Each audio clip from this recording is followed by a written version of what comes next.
Check, check. Mic check. All right. Good evening, everybody. Hope you had an excellent weekend. Hope you all are ready to join in. Tomorrow is a holiday. If you are trading, typical brokerages will be closed, but trading futures you can trade. You probably should not trade uh, during holiday half days, as there just isn't that good of liquidity. Um, I would recommend you observe it and kind of trade from that perspective and see how low liquidity it is. Um, Especially considering that this is a CPI week. So on Thursday, there's going to be a high impact news called CPI, and we will also be looking to be done trading by Tuesday. As you get closer to Wednesday and CPI, markets don't really know where to go. So generally, it is going to be a tougher week. It'll be less, maybe a little more volatile. I don't know. We'll see.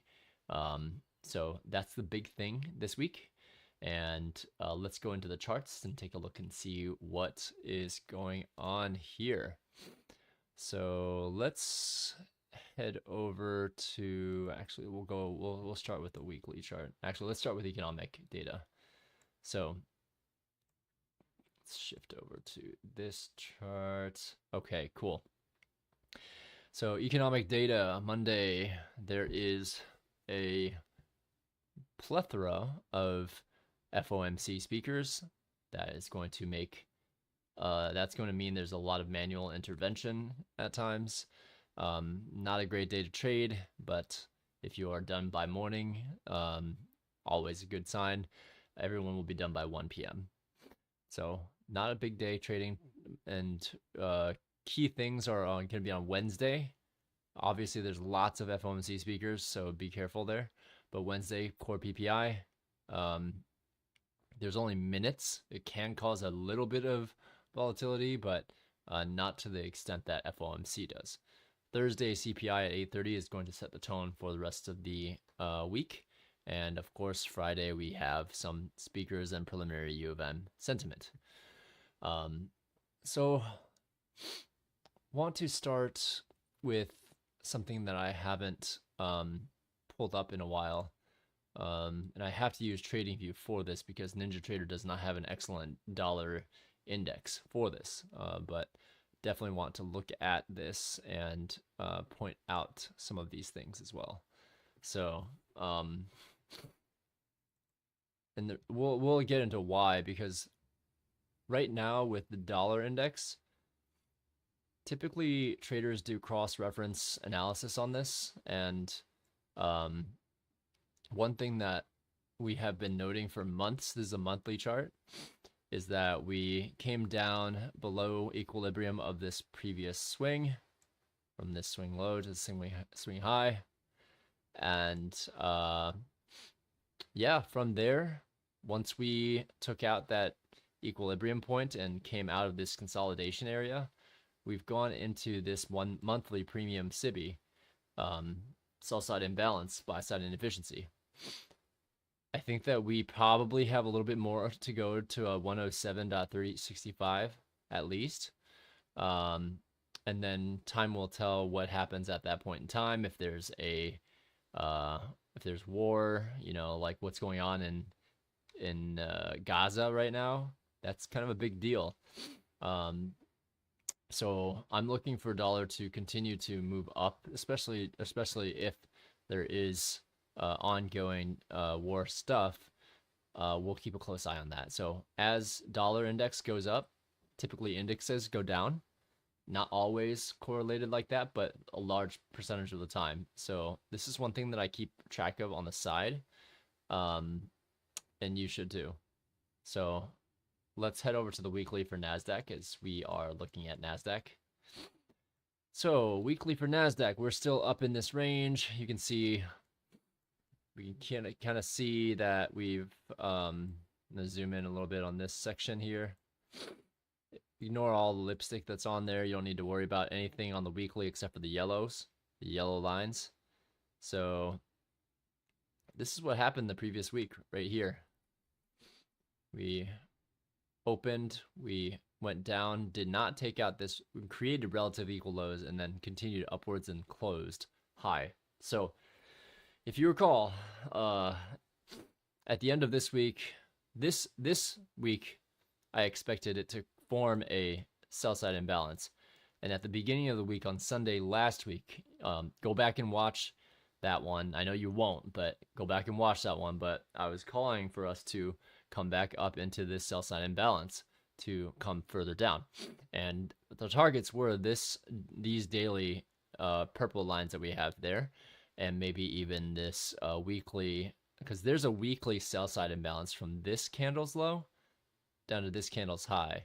There's an imbalance of sell side here and needs to be remedied or rectified by having some buy side in there for it to become a balanced range. So one thing I do highlight is this volume imbalance. I think that it's really a important one. I think that we can certainly move up a little bit, but with the news and the open, we've definitely gapped a little bit, and we'll get that when we get down the lower time frames. We'll look at that a little bit deeper. But on the weekly, I think that there's a little bit of movement upwards still to tackle a bit more of that weekly imbalance there. It is possible though, with really negative news, that it might not get there entirely. But what we see here on the daily, I'm going to zoom in quite a bit so we can see the difference between these lines. So remember, there's this sell side imbalance and this sell side imbalance that we pointed out on those purple lines on the daily. Those have always been targets from the past week, and now we've actually burned through one of them there. So we burned through this whole discount SIBI, and that's exactly what we were looking for, right? We were looking for us to be able to head up towards that area. Now, in order to go short or have confidence in going short, we still haven't reached some of the we barely reached into that imbalance here, right there. And one thing I want to note, we take a measurement of our high to low here. We kind of see that this weekly downswing imbalance right there, equilibrium. Now we're looking at it on a daily chart right now, but that equilibrium is where we are hoping to see price go up into, and before we can feel confident in our shorts. So I think that we still do have a lot of room to move down here during CPI. With a lot of things happening in the economy that allude for ours to be going higher first before we really pull the rug out. The only thing that I'm hesitant about is when will this happen, because when you start to see like JP Morgan Chase release articles saying like, start to prep for a 20% recession, 23% recession, typically they are gonna be rocking that market kind of like how they did on Friday when that type of news released. Obviously we saw what happened. It squeezed everyone out. Everyone was looking super bearish, and now people are questioning. They're gonna see like, oh, this formed a support here, it's time to go upwards. I still don't think that that's the case. I am still macro bearish, but I am cognizant that it might need to come back upwards before it can go down. So on the daily, I'm still really cognizant of that. We can kind of see. So I'll be eyeballing this daily consequent encroachment there. And we see that we gapped down. We'll look at a lower time frame to see that a little bit clearer, but we see that we gapped down to open this week. So I could see us either bouncing off of this area. I mean, this is a large order block here. So I could see us bouncing there. I could see us bouncing, going no lower than these consequent encroachments and then heading back upwards for CPI. But yeah, I mean, there's certainly, we've certainly taken a daily PD array with that sell side imbalance, or that sell side imbalance, buy side inefficiency being taken, and now becoming a fully having price trade through both sides. So let's see what happens. Let's see if this turns into a inversion fair value gap here and takes us lower, or if they trade above and then treat that as an inversion on that side and treat it as like a jumping off point for that springboard point. So Monday, I'm really just going to observe to see where price goes. So far, it's been lower based on the open, but there hasn't been very much. It's been mostly consolidating. These ranges are pretty big, though. I mean, there's 30 to 40 points that it's consolidating, so there's a lot of money to be made in those markets specifically, in those time frames specifically right now. But I'm not doing it. So let's go down to the 60-minute, though, get a sense of what we can find. So here's where we start to see some of the interesting things, like some of the opening range gaps. We see these liquidity voids where there's no price action one way or the other. There's just one giant space there. One thing that I pointed out on the real-time hours, and you can go back and watch the live action recording, but one thing that I did point out was, hey, like, this was going to be a really important range.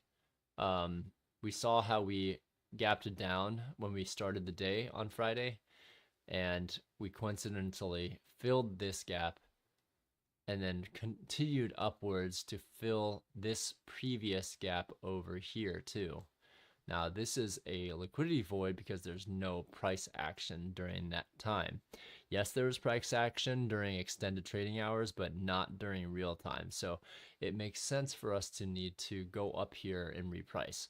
Now, one thing on the 5-minute is we can see we clearly have dropped down at the end of the day, and then we dropped down even further based on our extended trading hours there.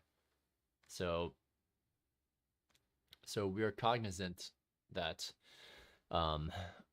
maybe this has turned into a, maybe this is gonna form, this has already formed that fair value gap here, that liquidity void up here. So within the current new week opening gap high and the consequent encroachment of that too. So I fully expect us to trade back up into that area, and then I would like for us to see a little bit of strength to the downside, I guess. But yeah, there's also a bullish breaker, low, high, lower, low, higher, high. So if it does go down to here, it could potentially bounce and move even further. So keep my eye on these. Again, like we're still in a pretty big consolidation area. You can kind of give it a rough eyeball. You know, see it there. We haven't really popped out of it yet. So I'm weary to use any size on any of the accounts that I'm trying to build up, because I think Mondays are typically fairly choppy if you miss the day. So yeah, I mean, pay attention to the real-time hour, pay attention to some of the key levels there. If we take a look at this key levels area, to the upside, we have a lot of untouched equilibrium that we haven't fully tackled yet. We certainly do see the breaker as well, bullish breaker, low, high, lower, low, higher, high. So it could be valid to come all the way down back to 14,922 before it would then take us and springboard upwards. Now, that's not super difficult, but it is time consuming and tedious. So we'll see what happens there.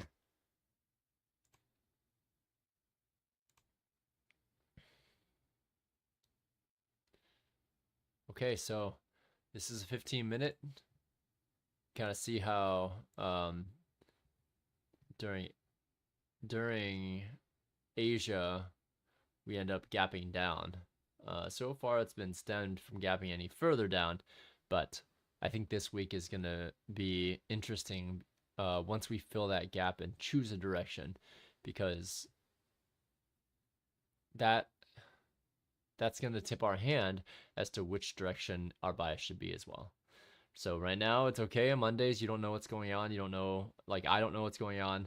So I can't give you a clear bias yet, which is why I say watch. Just sit and watch for a little bit on Monday and just see how price action books. So yeah, I think there's not a lot of other major things. You can see the previous days price action, Friday's price action, kind of like was governed by the 2-stage delivery there. And I think I'm going to remember that for future streams as well, because it's just insane how accurate that is. So yeah. So I did see that there's a few people now, a few more people subscribed, so I want to thank you for that. I always love being able to get insight from you and hopefully provide you some good content there. I honestly, for me, I am tired. I did stay up quite a bit this week, long hours. So a couple of things that I want to point out: the new week opening gap. Make sure you have those on your calendar, or on your chart rather. The area I'm eyeballing right now is, of course, that first. If we can pass that, then that liquidity void that we were aiming for last week. If we can't get any of that, I mean, if we just start blowing down, like just blowing up, like going downwards, we all know that this relative equal liquidity is what we've been looking for. It's what we've been looking for a long time, and we're gonna continue to aim for that, I think. So my PD arrays that I've been eyeballing on the top side. Some of the downside PD arrays are fairly longer, so yeah, we'll see what happens. All right, then I think that really, there's nothing huge to say on Mondays, especially Mondays where it's a half day for holiday. So I am going to go get some rest. You should get some rest too. Take the day off. Don't trade it if you can help it. And hope everyone has a great trading week. Remember, it's just a CPI week, so try to be done by trading on Tuesday. Yep, with that, I am going to head out, and we will catch up soon. Thanks for watching, and appreciate your subscribing. It means a lot to me, okay? All right, have a good night, everybody.